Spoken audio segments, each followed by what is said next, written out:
Bonjour Dominique de Villepin. Bonjour. Merci d'être avec nous aujourd'hui.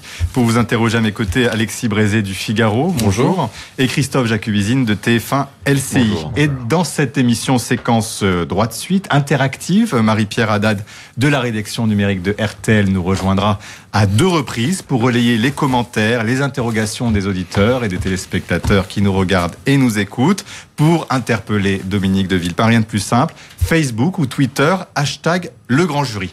Alors Dominique de Villepin, depuis votre retrait de la vie politique, vous avez été avocat avant de raccrocher la robe pour prendre la tête d'une société de conseil internationale au service d'entreprises étrangères et peut-être d'États, vous nous le direz. Comme ancien chef de la diplomatie française, votre regard nous intéresse tout particulièrement, puisque les sujets sont nombreux, ceux qui agitent le monde. Au premier rang, la Russie, avec l'élection quasi assurée de Vladimir Poutine aujourd'hui, sur fond de retour d'une guerre froide. Mais notre planète est aussi bousculée par un président américain pour le moins inconstant, un président chinois autoproclamé président à vie, et bien sûr la tragique situation de la Syrie après 7 ans de guerre. Mais de tout cela, nous parlerons donc dans la deuxième partie de cette émission. Nous voudrions d'abord vous entendre sur l'actualité française. Elle est aussi très riche, à la lumière, bien sûr, de vos anciennes fonctions de chef du gouvernement entre 2005 et 2007. Mais avant toute chose, Dominique de Villepin, vous avez été donc le Premier ministre de Jacques Chirac. Avez-vous des nouvelles de l'ancien président de la République? L'avez-vous vu récemment? J'ai la chance de le voir de temps en temps. Il est dans une forme aussi bonne que possible. Et c'est un homme qui, vous le savez, a beaucoup compté pour moi et qui me manque. Donc chaque fois que je peux le faire, j'ai du plaisir à aller le saluer. Alors, on va aller directement sur l'actualité française. Alexis Brézé, avec le grand sujet du moment et puis des mois qui vont venir, c'est la réforme de la SNCF. Donc le gouvernement a mis sur les rails, si j'ose dire, cette réforme, suppression du statut des cheminots pour les nouveaux entrants. L'intersyndicale a déposé un mouvement de grève qui doit s'étaler sur 3 mois, à raison de 2 jours tous les 5 jours. Vous, comment vous sentez cette réforme? Est-ce que vous dites que c'est une bonne chose? C'est une réforme dont on parle depuis longtemps. Donc, à un moment donné, c'est évidemment un défi majeur pour cette entreprise que d'être capable de se moderniser. C'est la question du statut qui doit s'ouvrir à la concurrence et qui doit régler un problème majeur qui est celui de sa dette, près de 50 milliards d'euros. Mais si vous permettez, partons d'un peu plus loin. Nous sommes dans un pays qui vit un grand changement en matière de réforme depuis maintenant quelques mois. Donc pour moi, la question centrale, c'est est-ce que ces réformes sont légitimes? Comment sont-elles conduites? Mais sur la question de la SNCF, est-ce que le gouvernement s'y prend bien ou est-ce qu'il est en train de braquer des cheminots qui pourraient à un moment donné avoir l'assentiment de l'opinion publique comme en 1995? Ma conviction, c'est que le gouvernement doit choisir ses combats. De très nombreux chantiers ont été ouverts. Il y a une volonté d'aller plus loin que nous n'avons jamais été. Plus loin que vous-même ? Vous étiez bien sûr, il y a aujourd'hui, nous ne sommes pas du tout dans la même situation. Nous sommes avec un nouveau et jeune président qui a été élu pour faire des réformes et engager la transformation du pays. Il est donc naturel et légitime qu'il déroule en quelque sorte les engagements qu'il a pris. Il vous bluffe, comme dirait Nicolas Sarkozy, de Emmanuel Macron? Aujourd'hui, une fois de plus, il fait ce qu'il a dit. La question, c'est le rythme des réformes, la modalité des réformes, l'esprit des réformes. Je crois qu'il y a déjà un point qui, pour moi, est l'essentiel. Dans un pays qui a souvent eu le sentiment du blocage, souvent eu le sentiment d'avoir du mal à se transformer. Vous l'avez expérimenté vous-même sur le CPE? Absolument. En 2005. Souvent du mal à se transformer et à changer. Il a engagé une transformation des esprits. Et je crois que c'est l'essentiel. À partir de là, il y a une méthode qui consiste à mettre tous les dossiers de réforme sur la table et en quelque sorte provoquer une sorte d'effet de sidération en se disant passe ce qui doit passer et s'il y a des difficultés, eh bien on négociera avec les syndicats pour faire en sorte que les choses se déroulent au mieux. C'est la bonne méthode? Mon inquiétude aujourd'hui, c'est que nous sommes dans un temps nouveau, nous allons bientôt rentrer dans la 2e année du quinquennat et qu'il faut faire attention à ce que les oppositions ne se cristallisent pas. Et c'est bien ce qui se joue aujourd'hui. Nous avons un président qui a, de ce point de vue-là, eu une intuition très forte sur la façon de gouverner notre pays. Le premier, c'est un président qui a voulu marquer le retour d'une certaine autorité. Et dans le fond, il affirme le pouvoir d'État. Côté Jupiter. Dans une tradition monarchique et républicaine, c'est Jupiter. Puis en même temps, il est le président de la modernité. C'est le président start-upper. Et ce président-là au-delà de l'homme fort. Il veut montrer la capacité à remettre en marche, à redonner confiance dans le pays. Mais vous le mettez le mot-clé, c'est confiance. Oui. Mais je pense qu'il y a une troisième dimension, une troisième image. Et aujourd'hui, il a rendez-vous avec cette indispensable métamorphose. On ne peut pas se contenter de l'autorité et de la modernité. Et c'est ce qui se joue à la SNCF, c'est ce qui se joue surtout avec les retraités. C'est quoi la troisième chose? C'est l'humanité. Il doit montrer sa capacité d'empathie, de compréhension, et c'est là où il doit choisir ses combats. Et là, c'est pas le cas aujourd'hui? Je pense que c'est le défi qu'il a. C'est sans doute pas suffisamment. Non, mais ça veut dire que c'est une carence. Dominique, soyons clairs. Est-ce que c'est une carence pour l'instant? Est-ce qu'il n'écoute pas suffisamment? C'est la qualité qu'il doit montrer. Pourquoi? Faire des réformes, dormir 4 heures par nuit, travailler avec une toute petite équipe, c'est possible pendant quelques mois. Il y a un moment, ça devient plus difficile. Et le risque, c'est qu'on devienne isolé, solitaire, arrogant, et coupé d'un certain nombre de réalités. Est-ce que vous le sentez déjà chez lui, cette forme d'arrogance, Dominique de Villepin? Est-ce que vous sentez... Je ne suis pas là pour donner des bons ou des mauvais... Si vous dites qu'il y a un risque, c'est que vous le sentez un peu, sinon vous ne parleriez pas de ce risque. Je suis là pour exprimer une expérience. Moi, je n'ai pas été président de la République, j'ai été à Matignon. Et je peux vous dire, quand vous menez tambour battant, avec un rythme d'enfer, avec très peu de gens, parce que, comme toujours, gouverner, c'est souvent avec très peu de gens. À un moment donné, il faut se poser... Il vous fait penser... Et se poser la question, comment peut-on faire mieux? Il vous fait penser à ce que vous étiez, parce que, après tout, comme vous, il n'était pas élu, comme vous, il n'avait pas une admiration incommensurable pour les élus. Enfin, il y a un parallèle, non? Non, je crois qu'une fois de plus, il est président de la République, dans une situation sans précédent dans l'histoire de France. Il est arrivé en force sur la scène nationale, avec un parti qui n'existait pas quelques mois auparavant. Donc, une fois de plus, c'est sans précédent. Et c'est bien là où il faut innover. Et ma conviction, je l'ai toujours dit, c'est qu'un président, il doit faire plusieurs métamorphoses. Le jour de son élection, parce qu'il faut passer de candidat à président, et au cours de sa mandature, il doit en permanence travailler les points qui peuvent être un problème. Juste une question, Dominique de Villepin. Il a choisi de redonner de l'autorité à la fonction. Malheureusement, le risque, c'est que plus les décisions se multiplient, plus les réformes se multiplient, c'est qu'on ne retienne que cette image autoritaire. À un moment donné, dans notre pays, ça crée un certain nombre d'oppositions et de résistances. Comment on met de l'humanité dans la politique actuelle, du coup? D'abord, tout n'est pas écrit en politique. Et le président de la République, il a la possibilité de choisir, à un moment donné, de corriger sa route. Tout n'est pas écrit tout simplement parce qu'il y a un peuple français qui s'exprime, il y a des sensibilités. Je prends le cas des retraités. Ah voilà, exactement. Est-ce que vous pensez que sur la CSG, il a eu tort? Est-ce qu'il a eu tort sur la CSG? Mais une fois de plus, c'est pas une question d'avoir tort ou raison. On peut avoir tort. La question, c'est que les retraités ne sont ni des assistés, ni des privilégiés. Ils l'ont montré dans des banderoles, c'est suffisamment rare pour qu'on le souligne et qu'on le prenne en compte. Les retraités, aujourd'hui, à partir de 1 400 €, ils ont le sentiment que ils sont montrés du doigt. C'est sans doute pas une bonne chose, ni pour eux, ni pour personne. Et l'idée de jouer une classe d'âge, les actifs, contre les retraités, c'est pas non plus politiquement une bonne chose. Donc je crois qu'il faut sortir de cela. Je comprends très bien ce qu'a voulu faire Emmanuel Macron. Il a voulu privilégier l'emploi, privilégier les forces vives, et il s'est dit que très vite, la charge supplémentaire pour certains retraités serait corrigée avec la diminution de la taxe d'habitation.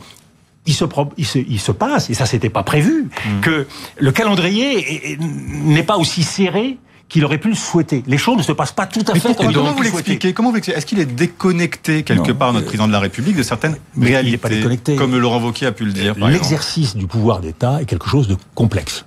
La tentation de l'État, c'est de faire ce qu'il connaît. C'est de faire les réformes qui sont dans les tiroirs, et c'est la logique dans tous les ministères. Et donc, mais on quand est dans la situation où les réformes qui n'ont pas pu être faites depuis 30 ans, on a tendance à les mettre sur la table.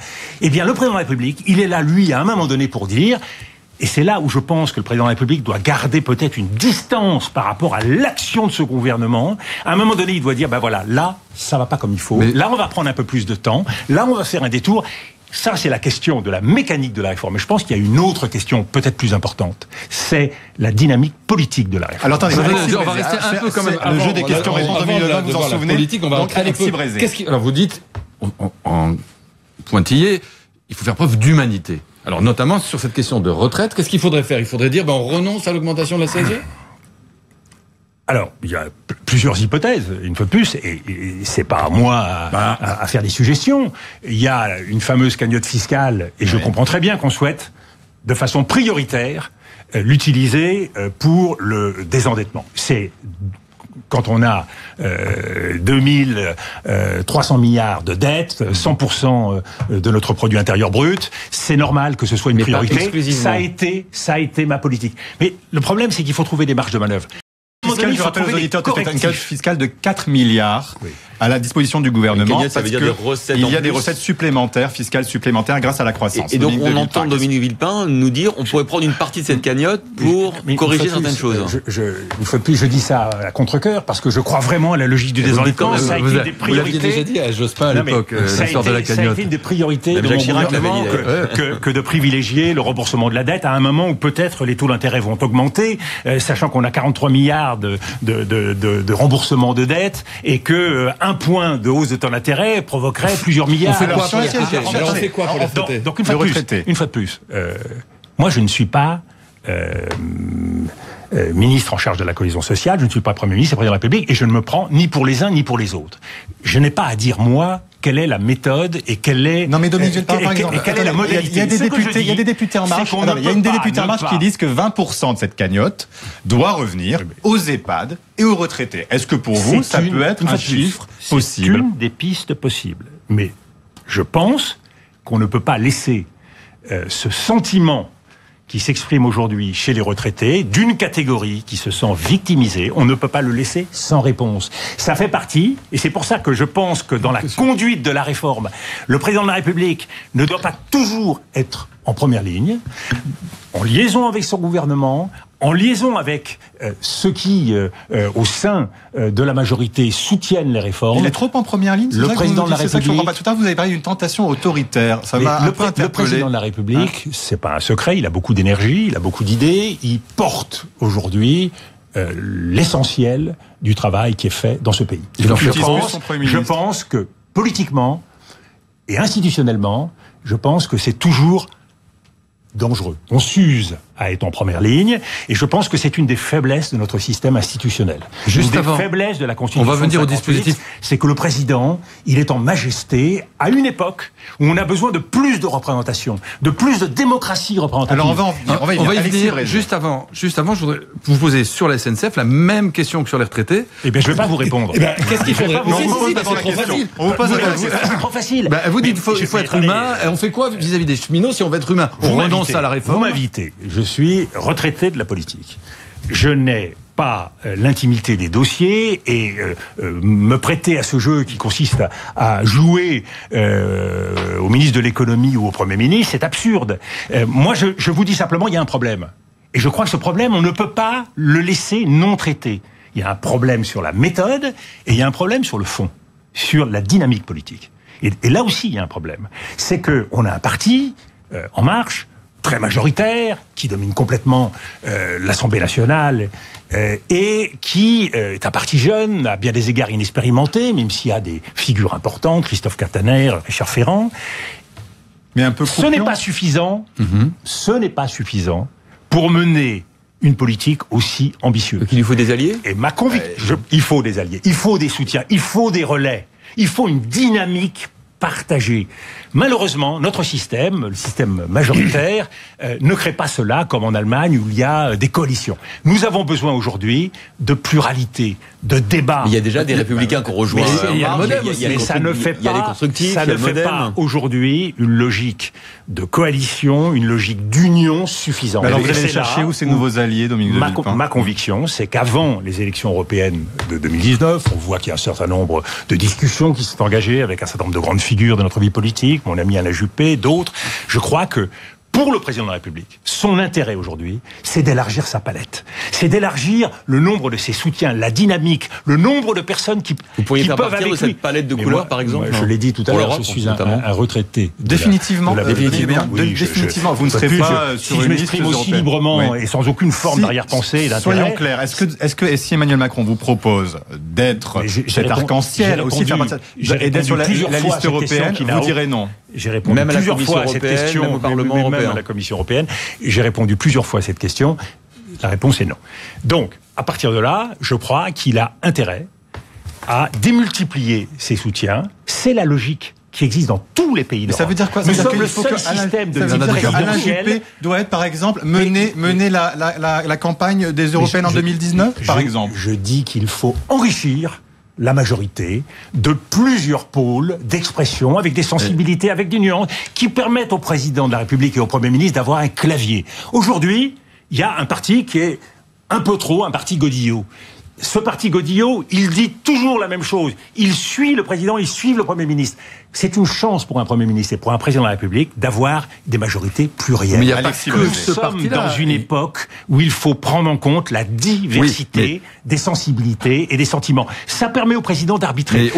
Moi, je termine là-dessus, je crois à la référence de la Constitution de 58 d'un président arbitre. Le président ne doit pas être en première ligne sur tout. Il ne peut pas avoir raison sur tout. Sans quoi, c'est la tentation de trop d'autorité et au bout du compte, on prend trop de coups et on s'use. Donc je crois qu'il a intérêt à s'enrichir de soutien, de relais, de gens d'expérience. Mais à qui voulez-vous qu'il plein de gens d'expérience. Parce qu'aujourd'hui, il y a quand même, il y a déjà En Marche, il y a le MoDem, il y a les constructifs, il y a toute une partie des Républicains. Donc on pourrait dire qu'au contraire, c'est très large. À qui voulez-vous qu'il s'ouvre encore d'autres Républicains? Monsieur Brézé, soit on organise mieux cette majorité et elle monte en ligne à travers des courants différents, des groupes différents, des gens qui affirment davantage leur sensibilité. Et on écoute. Vous savez, on est dans un moment, après la première année, on a engagé plein de réformes. On est dans un moment où il faut écouter. Si on fonce tête baissée, à un moment donné, on se prend le mur.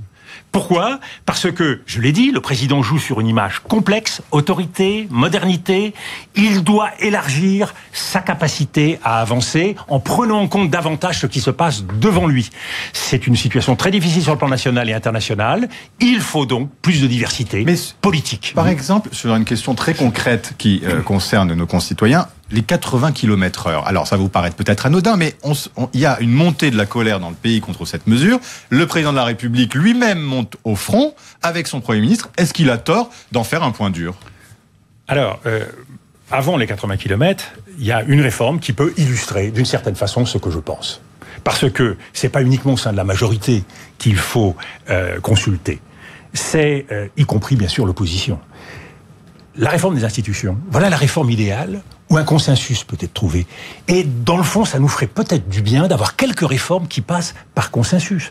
Consensus avec les syndicats quand il s'agit de laisser un certain nombre de sujets qui ne sont pas essentiels. Mais un consensus, c'est pas forcément un consensus mou. Mais pas forcément mou. Prenons les réformes qui sont aujourd'hui sur la table. Réforme de l'assurance chômage, réforme de la formation professionnelle, la réforme des retraites qui va venir bientôt. Ça, c'est des réformes fondamentales. Et la réforme de la formation professionnelle, elle engage l'avenir. Il y a des réformes qui sont moins importantes. Lesquelles sont accessoires, par exemple, dans ce qui a été lancé ? Mais je pense qu'il y a des réformes qu'il faut réussir sans état d'âme. La réforme de la SNCF, on n'a pas besoin de faire une réforme qui permette au Premier ministre ou au Président de la République de mettre un nouveau trophée à leur ceinture.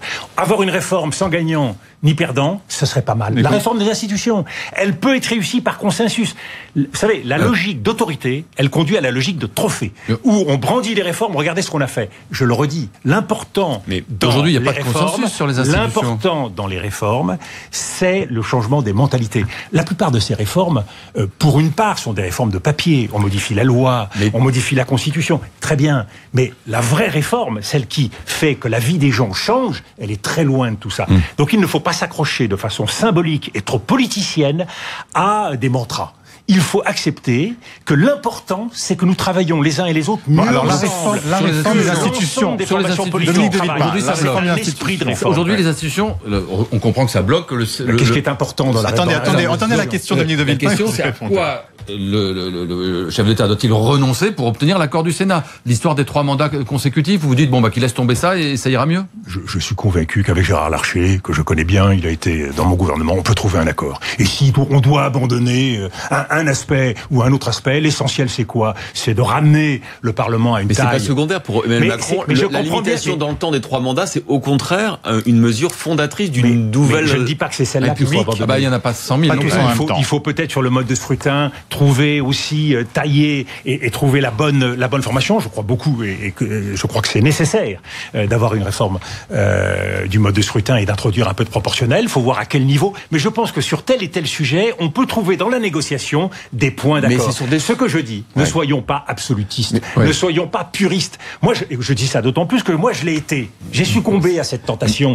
Et je crois qu'au bout du compte, l'important, c'est d'avancer ensemble. Alors, juste une question sur les institutions. Est-ce que, on entend depuis le début de l'émission cette tentation bonapartiste que peut avoir Emmanuel Macron. Vous dites vous-même que quand vous étiez au pouvoir, à un moment donné, c'est difficile de ne pas avoir cette empathie, cet accès d'autorité. Vous l'avez peut-être, tout pousse à ça. Vous-même en avez été victime. Absolument. Est-ce qu'il y a, on nous dit au gouvernement, qu'il y a une possibilité, à l'Élysée, nous dit-on, d'un référendum sur les institutions? Est-ce que vous pensez que c'est une possibilité politique que peut s'offrir le président de la République, ou que non, il doit renoncer pour trouver ce consensus? Je ne dis ni l'un ni l'autre. Je dis, si on peut y arriver par la négociation, tant mieux. Si on peut essayer de faire émerger des consensus sur telle et telle réforme, y compris en abandonnant telle et telle partie, qui pourra paraître à certains essentielle, mais qui au bout du compte n'est pas si déterminante que cela, eh bien tant mieux. Je crois que vraiment... Parce que le référendum, c'est l'exemple type de l'autoritarisme, non? La réforme, c'est pas un trophée, une fois de plus, qu'on met sur sa chaîne. Mais le référendum, c'est pour passer en force. Oui,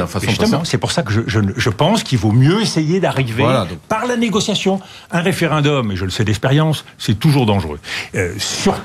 Surtout à ce moment du quinquennat, on passe vers la deuxième année, on arrive vers le printemps, j'en sais quelque chose. C'est pas forcément la période la plus facile pour réformer. Et je dis ça aussi, le mois d'avril, le mois de mai, le mois de juin, c'est des mois où on a intérêt à choisir ses combats. Ce que vous dites sur le référendum, est-ce que c'est vrai sur les ordonnances? C'est-à-dire que, vous voyez, on a une transmission de pensée avec Alexis Brézé, c'est pour ça que nous sommes partenaires. C'est toujours pareil. Est-ce qu'il y a une tentation autoritaire quand vous grandissez? Vous avez vous-même utilisé, Dominique de Villepin, les ordonnances à plusieurs reprises pendant vos 2 années, surtout au début. Est-ce que vous le regrettez? Pas du tout, comme vous dites. D'autant moins que ça s'est bien passé. Je l'ai fait au début, en arrivant juste avant l'été. J'allais dire d'une certaine façon, pas vu, pas pris. C'est une technique de gouvernement que d'aller vite, plus vite que les problèmes. Une fois de plus, c'est comme ça que, en sidérant un certain nombre de partenaires, on peut arriver à débloquer. C'est une bonne manière de gouverner, de sidérer. C'est pas durable. Et là, nous ne sommes plus dans la première année, nous sommes dans la deuxième année. Donc, j'allais dire, les ordonnances, c'est idéal quand on arrive au pouvoir. On s'installe, on fait passer les ordonnances, ce qu'on a à dire, on le dit. Après, il faut prendre son temps. Il faut faire preuve, une fois de plus. Mais sur les cheminots, c'est justifié ou pas, par exemple? Des ordonnances. Ou est-ce qu'il faut faire jouer le Parlement? Est-ce qu'on n'est pas là, dans un mépris du Parlement avec les ordonnances, sur cette question de la SNCF, alors que la majorité des Français y sont favorables? J'ajouterai juste un élément à la discussion. Une fois de plus, je ne veux pas rentrer dans la technique même de la réforme de la SNCF. C'est quelque chose de complexe et compliqué. Je pense que c'est une réforme qui concerne une entreprise. Il y a un chef de l'entreprise. J'entends qu'on réforme depuis le haut de l'État. Je regrette qu'on ne mette pas davantage à contribution la direction de cette entreprise, son président qui est là depuis longtemps, pour faire l'essentiel du travail. Après, une fois de plus, qu'on arbitre. C'est un mot très important, je trouve, pour le pays et pour la fonction présidentielle. Plus on revient à ce rôle d'arbitre, on voit les problèmes, on voit la façon dont les risques et les dérives sont possibles, et le président tranche sereinement. En choisissant, une fois de plus, ses combats. On entend... Vous parlez de rassemblement, parlons de la droite. Vous disiez à l'instant que le président devait élargir sa majorité, nouvelle personnalité, à droite. Aujourd'hui, le sentiment qu'on a, c'est que, d'ailleurs c'est assumé, la droite de Laurent Wauquiez, les Républicains jouent une opposition ferme et radicale. Comment vous regardez ça? Vous dites c'est trop dur, c'est pas comme ça qu'il faut faire, ou c'est bien, l'opposition est là pour s'opposer? Mais une fois de plus, la droite, il faut qu'elle se refasse. Et donc, elle choisit une opposition dure parce qu'elle estime que c'est la meilleure façon pour elle de s'identifier. Dans le jeu politique, c'est important. Il y a 2 grands partis qui se sont effondrés. Il y a les partis traditionnels de droite et il y a le parti traditionnel de gauche.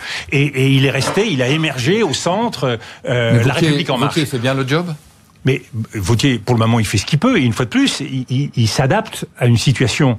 Mais rien n'empêche le Premier ministre et le Président de la République de placer M. Wauquiez ou tous les représentants politiques devant leurs responsabilités. Et c'est ça qui manque. Je trouve que nous sommes dans une période... Ça veut dire quoi? Parce que est-ce que ça veut dire leur offrir, leur dire de rejoindre même le gouvernement? Non, ça veut dire engager des concertations sur un certain nombre de grands sujets pour voir s'il y a, sur telle et telle réforme. J'écoutais M. Larcher ce matin. M. Larcher, il n'est pas dans un esprit, dans l'esprit de tout casser. Alors on reviendra. Il y a un certain nombre d'éléments de négociation qui sont sur la table. Ben, je pense qu'on peut faire la même chose et avec la gauche et avec la droite, dans la mesure du possible. Que l'on prenne ses responsabilités après, c'est une chose.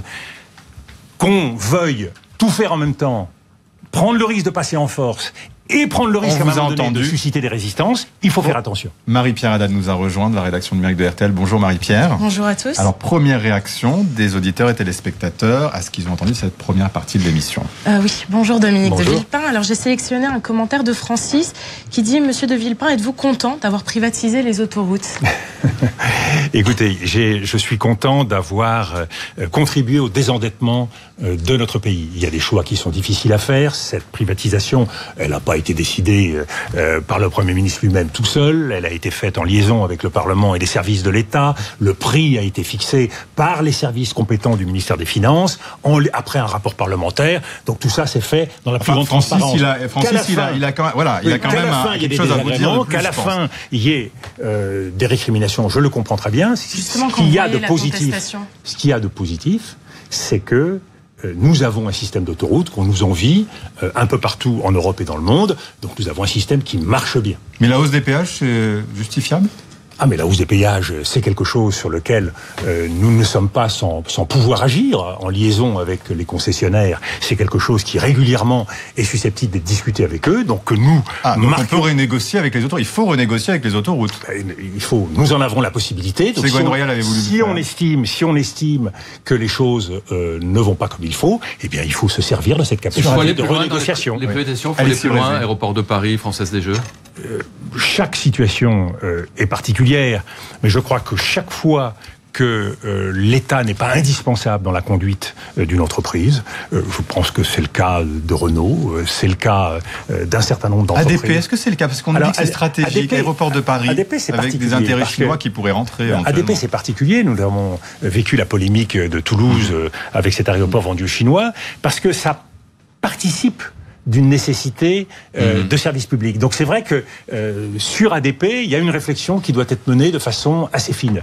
Mais la France favorable à la Française des Jeux, une fois de plus, vendre notre participation. Commençons par la Française des Jeux plutôt qu'ADP. D'autres réactions, d'autres questions d'auditeurs et téléspectateurs. Cette fois-ci, ça concerne la PMA. Il y a eu beaucoup de commentaires des internautes. La procréation médicalement assistée. Exactement. Par rapport à la une de l'Obs, près de 60% des Français, dans leur sondage, se déclarent favorables à l'ouverture de la PMA aux couples de femmes homosexuelles, tout comme les femmes seules, et 55% d'entre eux sont favorables pour la GPA, la gestation pour autrui. Est-ce que vous êtes favorable à l'ouverture de la PMA aux couples Très rapidement, parce qu'on arrive à je suis favorable pour la PMA. J'avoue que ma réflexion n'est pas encore totale sur la GPA.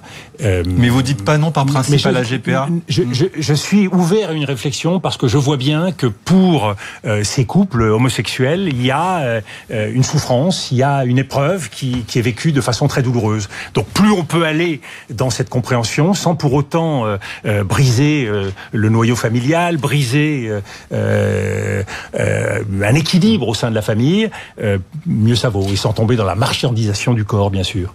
On s'arrête pour une pause dans votre grand jury. Dominique de Villepin, on vous retrouve dans quelques instants. À tout de suite.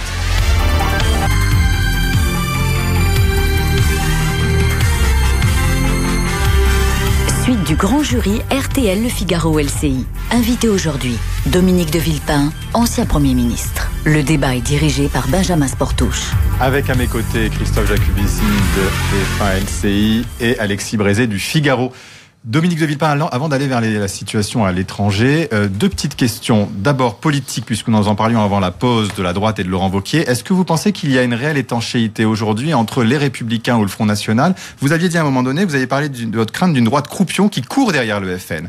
Est-ce qu'il y a une main tendue cette semaine du Front National de Marine Le Pen à la droite avec un appel à voter à Mayotte pour le candidat LR ? Est-ce que ça vous inquiète ou est-ce que vous pensez que Laurent Wauquiez fait vraiment barrage ?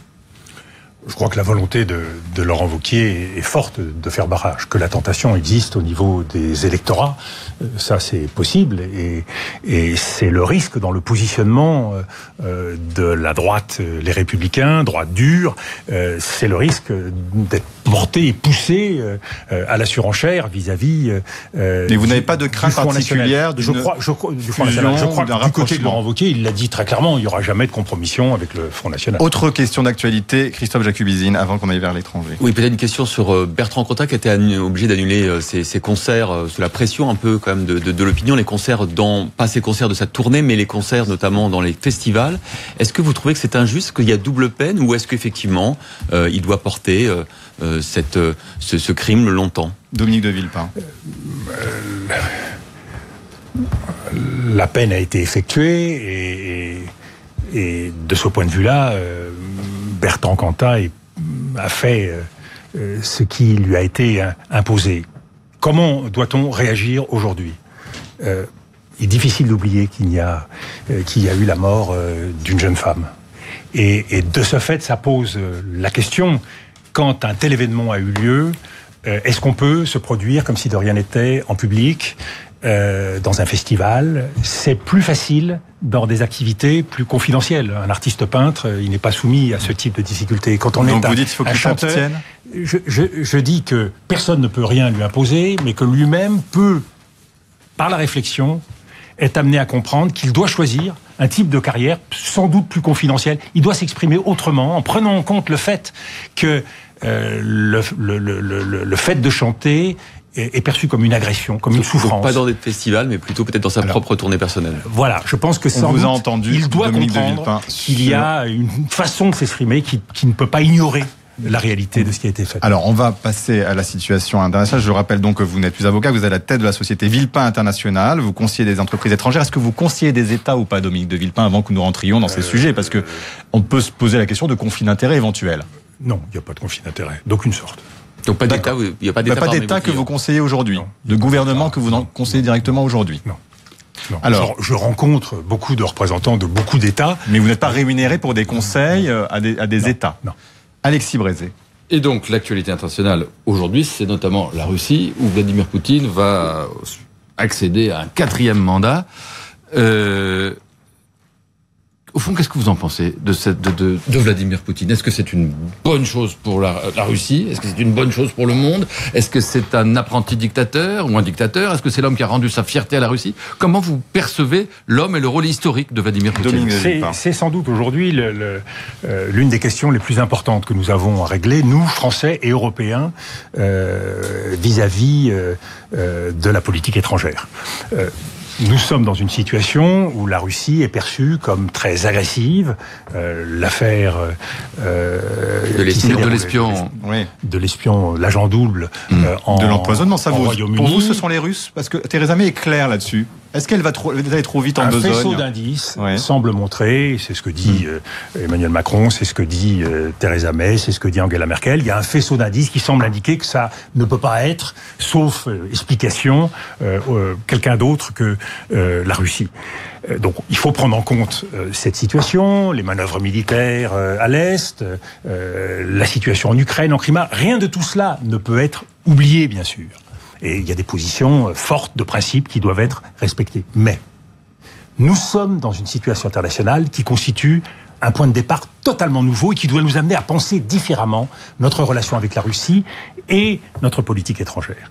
La situation nouvelle, c'est que nous sommes dans un monde de plus en plus conflictuel, de plus en plus dangereux, où il y a en gros deux blocs qui sont en train de s'organiser et de s'affronter. D'un côté, un bloc autoritaire mené pour l'essentiel par la Chine, avec de plus en plus de pays, la Turquie, l'Iran, la Russie, et il y a un jeu mimétique de pays qui se disent, après tout, y compris en Europe de l'Est et en Europe centrale, de pays qui se disent, il faut faire preuve de plus d'autorité dans la conduite des choses si on veut ne pas dériver. Et de l'autre côté, les démocraties libérales qui souvent connaissent l'épreuve populiste et qui apparaissent comme un peu faibles et incapables de décider efficacement pour leur peuple ou sur la scène mondiale. Vous n'êtes pas en train de dire que le modèle idéal, c'est le modèle non, mais autoritaire. Dans l'intuition d'Emmanuel Macron de jouer sur les deux visages, il y a sans doute la prise en compte du fait que nous sommes dans un monde où il faut être capable de plus d'autorité. Dans ce contexte international, nous ne devons pas oublier, nous Français et Européens, que notre destin se joue avec la Russie et certainement pas contre. Donc, en rajouter dans l'idée nous devons en découdre avec la Russie c'est le mal, c'est ignorer totalement le chemin fait par la Russie depuis la chute du mur de Berlin et depuis l'effondrement de l'Union soviétique. Mais pour autant, est-ce que la Russie, sur la situation en Syrie, est-ce que vous estimez que Poutine a du sang sur les mains ou pas, quand on voit qu'il soutient ardemment encore aujourd'hui le régime de Bachar al-Assad? Vous me permettrez de ne pas aujourd'hui privilégier une approche, un dossier et... c'est facile, ça, parce que... Non, mais je vais y venir après à la Syrie. Je ne cherche pas du tout à m'éloigner. Est-ce que vous pouvez me répondre à cette question, mais quand même ? Je veux d'abord, pour que vous puissiez comprendre ce que je veux dire, le risque, si nous n'avançons pas dans une relation forte avec la Russie, qui est à mon sens aujourd'hui possible. Cette relation, elle a été forte au début des années 2000, quand Vladimir Poutine est arrivé au pouvoir. Nous avons travaillé efficacement avec la Russie. Les choses ont dérivé, il y a une dérive autoritaire, il y a une dérive militariste qui existe en Russie. La question, c'est est-ce qu'on peut corriger cette situation ? Je dis simplement, c'est un intérêt vital pour la France et pour l'Europe. Mais est-ce que vous êtes bienveillant avec Poutine ? Mais attendez, je ne suis pas bienveillant, je vous dis pourquoi il faut défendre cette exigence. Parce que, aujourd'hui, notre Europe, elle n'est pas indépendante. Et que, dans cette confrontation qui est en train de s'organiser entre ces deux blocs, il y a le risque que la France, que l'Europe, comme la Russie d'ailleurs, ne deviennent que les supplétifs, une variable d'ajustement de chacun des camps. Donc je dis simplement, construisons une Europe indépendante avec une défense forte qui soit dans notre main, ne soyons pas trop dépendants des États-Unis. Et deuxièmement, faisons en sorte de nouer une relation spéciale avec la Russie, parce que les Russes veulent être européens. Mais ils nous y aident pas toujours beaucoup, les Russes. Alors on fait quoi quand ils empoisonnent un espionnage en double à Londres ? Qu'est-ce qu'on fait ? On dit rien ou on a raison de protester ? Est-ce qu'Emmanuel Macron, par exemple, a raison de ne pas aller au stand russe au Salon du Livre ? Je vous l'ai dit, il ne s'agit pas de fermer les yeux. Et on fait quoi ? Il faut être ferme. Sur les Kurdes, Theresa May a choisi une réponse qui est une réponse mesurée vis-à-vis de la Russie. Il faut avoir cette réponse, mais il ne faut pas s'arrêter là. Et il faut, une fois de plus, chercher à voir comment on peut sortir de ce blocage, de ce face-à-face entre l'Union européenne et la Russie. Mais il vous a posé une question très précise, Alexis, sur le Salon du Livre. Je pense que Emmanuel Macron aurait dû rendre visite aux écrivains russes du Salon du Livre. De la même façon qu'il a eu raison de lancer le dialogue de Trianon entre la société civile russe et la société civile française, c'est une initiative prise avec Vladimir Poutine. On doit dialoguer avec les intellectuels russes et avec les écrivains russes.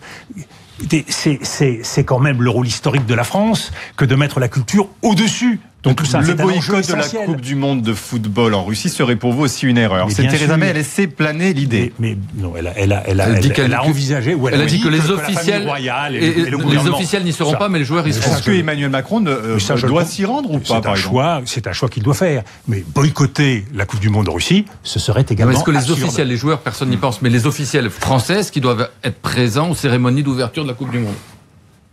Je crois que nous devons être présents, voir à quel niveau cela doit être fait, mais une fois de plus, ce n'est pas céder sur l'essentiel, ce n'est pas céder sur la Crimée, ce n'est pas céder sur les attentats qui sont commis en Europe, comme dans le cas de ce qui s'est passé à Londres. Je crois qu'il faut être ferme sur chacun de ces points, mais ne pas perdre de vue l'essentiel. Aujourd'hui, l'essentiel, c'est comment on reprend langue sur l'Ukraine. Et ne l'oublions pas, nous avons joué un rôle avec le format de Normandie, nous pouvons continuer à jouer un rôle. Je pense qu'aujourd'hui, c'est pas le franco-allemand avec les Russes, peut-être en intégrant la Pologne dans la formule triangle de Weimar qui nous permet d'avancer. Et sur la Syrie, il est urgent. Parce qu'on peut toujours essayer de jouer la morale contre l'efficacité. Oui. Je crois que c'est absurde. Il faut quand même se rappeler du nombre de morts qu'il y a en Syrie, qu'il y a eu au cours... Mais sur les Kurdes, justement.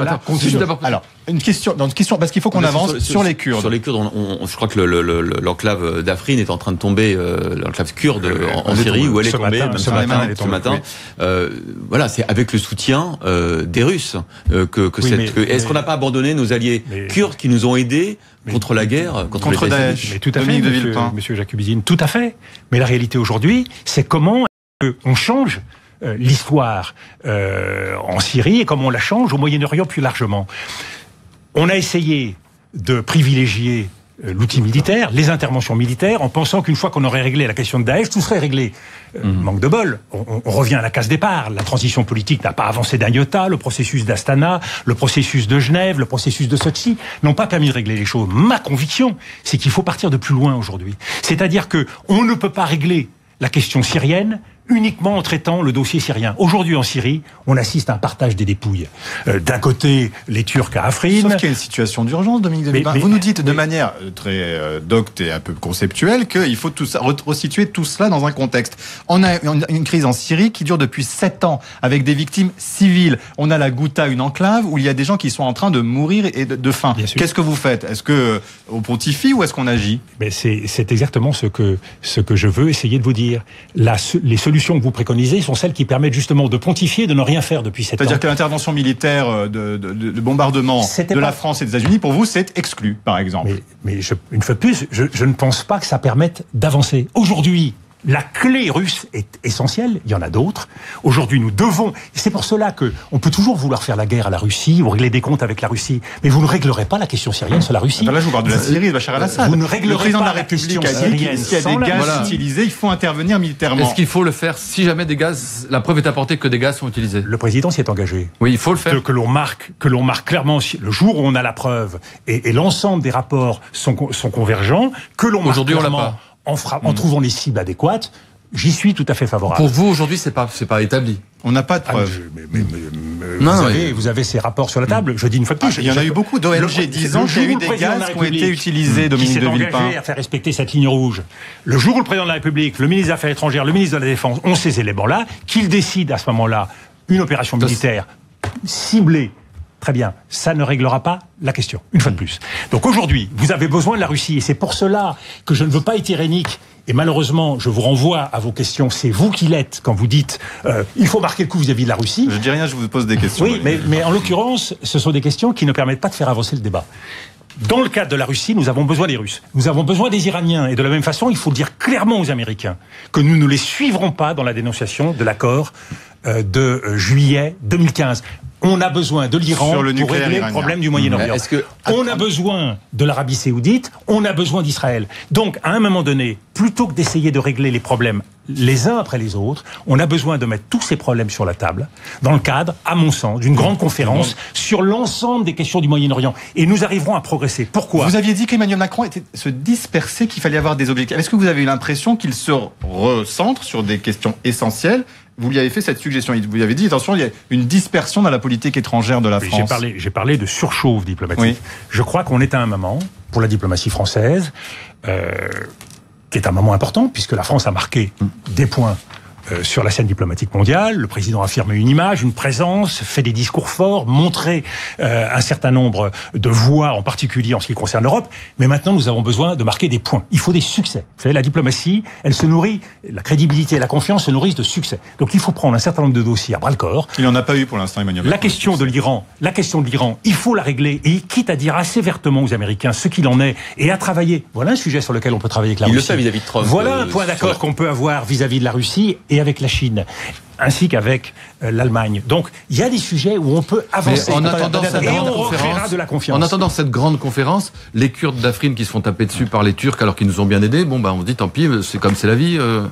Eh bien, une fois de plus, ça montre que la logique de l'intervention militaire, en laissant de côté la logique politique, puisqu'on a laissé Vladimir Poutine tout seul mener. Mais il n'y a pas moyen de dire aux Turcs qui sont dans l'OTAN d'arrêter. Moi, je n'ai cessé dans les dernières années de dire faisons de la politique. Et c'est pour ça que je vous redis, nous avons besoin de travailler. Faisons de la politique, et quand ils ont fait un référendum d'autodétermination pour qu'il y ait un État kurde, vous avez dit ça risque d'être un élément de déstabilisation de la région. Donc, au moment, quand il y a une situation politique et en même temps, vous ne prenez pas l'option militaire, on se dit, de fait, il y a une impuissance et on laisse faire. C'est des rapports de force, c'est pas de se faire plaisir. Et utiliser l'arme militaire en pensant qu'on va modifier la règle du jeu et qu'on va marquer des points, c'est absurde. On ne peut pas le faire. Il faut qu'on avance. La solution. Christophe Jacubizine. Est-ce que l'Amérique de Trump vous fait plus peur que la Russie de Poutine ? Non, je crois que ce serait absurde de le dire. Vous êtes très critique sur la gestion américaine par Trump. Mais je suis surtout critique devant l'incapacité que nous avons, nous Français et Européens, à nous prendre en main. Et je serais rassuré, et vis-à-vis de Donald Trump et vis-à-vis de Vladimir Poutine, si nous étions capables d'affirmer une Europe plus indépendante. On a commencé à le faire en matière de défense avec des coopérations structurées dans le secteur de la défense, avec le fonds de défense, mais nous n'allons pas assez loin. Et de ce point de vue-là, s'il y a une priorité en liaison avec la réforme de la gouvernance de la zone euro avec Angela Merkel, c'est bien d'avancer dans ce domaine. Mais on peut le faire avec tous les populismes qui sont parfois au pouvoir en Europe, qui ont progressé. Est-ce que je sais que le couple franco-allemand est moteur, mais est-ce que ça suffit? Maintenant, il y a l'Italie, il y a les autres pays. Et il laisse à convaincre. Comment on change l'Europe? C'est bien là où les choses sont compliquées. C'est bloqué. Mais alors revenons au point de départ. Enfin, on ne refait pas tout quand même. Non, mais en 2 minutes, parce que ça éclaire les choses. Le pari d'Emmanuel Macron, je réforme la France, rapidement, à marche forcée, et à la fin de l'année dernière, je transforme l'Europe. Bon, manifestement, il y a eu un grain de sable. Il y a eu un grain de sable allemand, il y en a maintenant un autre italien. Et en plus... Brexit, Allemagne, Italie. Oui. Europe centrale, Europe du Nord, qui sous l'égide de la Hollande dit la gouvernance de la zone euro, dans le fond c'est très bien comme c'est, et on va continuer une politique orthodoxe. Le moins qu'on puisse dire, c'est qu'on va avoir du mal à marquer des points en Europe. Et c'est pour cela que, si on regarde la géopolitique mondiale, les 2 alliances qui sont en train de courir à l'affrontement, et le fait que l'Europe est incapable de prendre son destin en main, ce qui menace notre sécurité. Ça, je trouve que pour le président de la République, c'est un dossier majeur. On ne peut pas rester dans la situation actuelle, parce que ça veut dire que nous ne sommes pas un pays indépendant. Et donc, les Kurdes, les Turcs à Afrin, nous allons continuer à regarder à la télévision la scène mondiale. Vous dites c'est sur le plan européen que ça se passe. Sur l'Europe, vous dites c'est bloqué. Tout le monde est d'accord.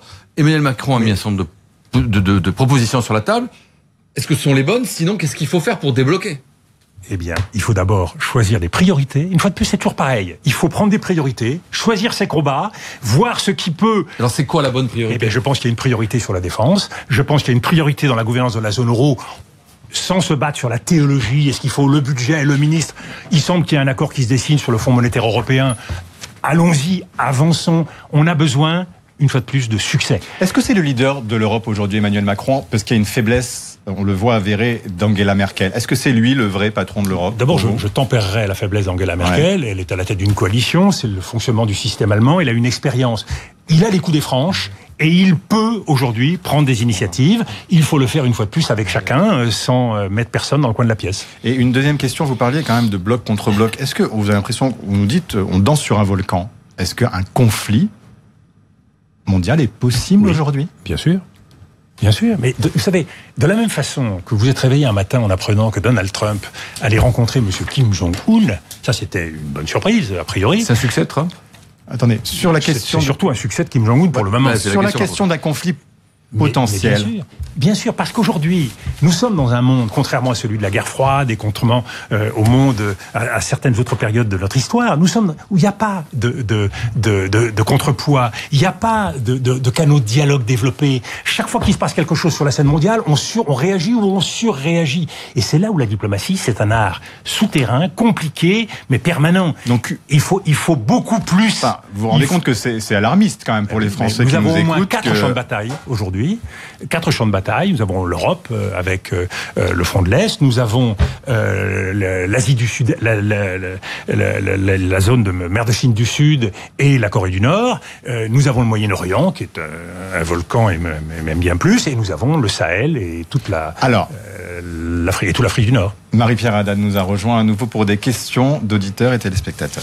Oui, cette semaine, Bruno Le Maire était invité chez Elisabeth Martichoux et il a été votre directeur de campagne à Matignon. Non, de cabinet.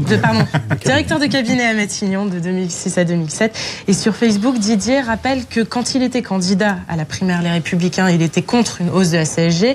Et maintenant qu'il est ministre de l'économie, il défend cette hausse. Comment est-ce qu'on peut justifier ça auprès de l'opinion publique, d'après vous?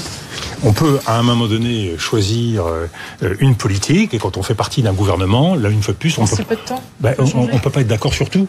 Bruno Le Maire partage la philosophie du président de la République et du Premier ministre, et il est fidèle à la politique choisie par le président et le Premier ministre. C'est la vie politique, vous savez, c'est comme citoyen, vous votez pour un candidat sans pour autant être d'accord avec tout ce qu'il dit. C'est pareil pour un ministre. Et vous comprenez que ça choque les Français? Parce qu'eux, ils ne comprennent pas que c'est la vie politique. Oui, mais on peut pas se couper en plusieurs morceaux. Un ministre de l'économie, il peut ne pas être d'accord avec tel et tel aspect de la politique qui est menée, mais il est ministre, il assume et il avance. Une autre question rapidement sur les GAFA. Oui, toujours cette fois-ci Bruno Le Maire, il a annoncé qu'il allait assigner Google et Apple en justice pour pratiques commerciales abusives. Et sur RTL.fr, Jean dit que ça lui fait penser un peu à Don Quichotte, un petit ministre qui s'attaque à Google, un géant américain du numérique. Et il dit que c'est perdu d'avance, il faut s'occuper des vrais problèmes du pays. Est-ce que les géants du net, Apple, Google et Amazon, ils sont au-dessus des lois? Alors c'est très intéressant cette question parce qu'elle me permet de dire que c'est très bien de faire les réformes du monde d'hier. Et beaucoup des réformes aujourd'hui dont nous parlons, ce sont celles dont on parle depuis 30 ans. Mais il ne faut pas oublier les réformes du monde de demain. La transition écologique, la transition numérique, et c'est la question des GAFA, la transition éducative, société de la connaissance, la transition vers un monde du bien-être, avec toutes les questions de santé, de dépendance.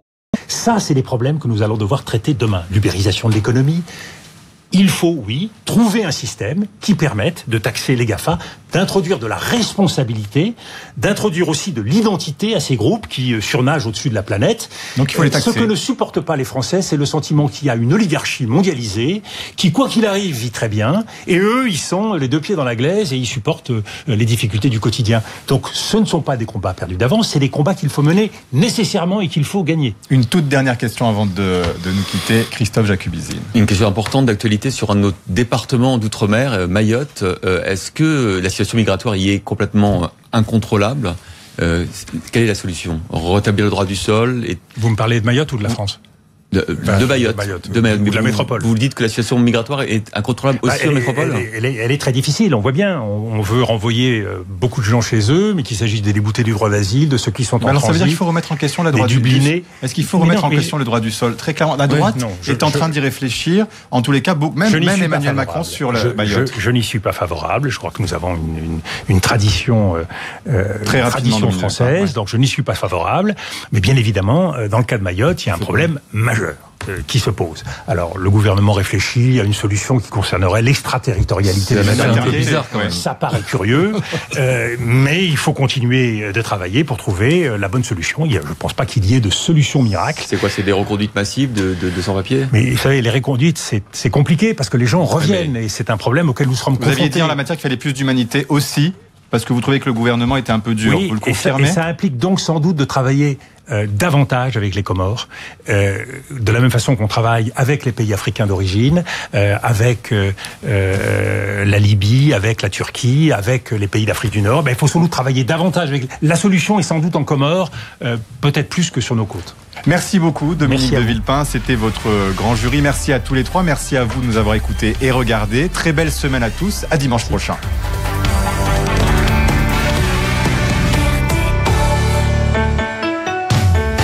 Laissez-vous tenter week-end. Bonjour, c'est Anthony Martin. Mick Jagger, Isabelle Carré, Calogero, Philippe Claudel et Christian Clavier sont passés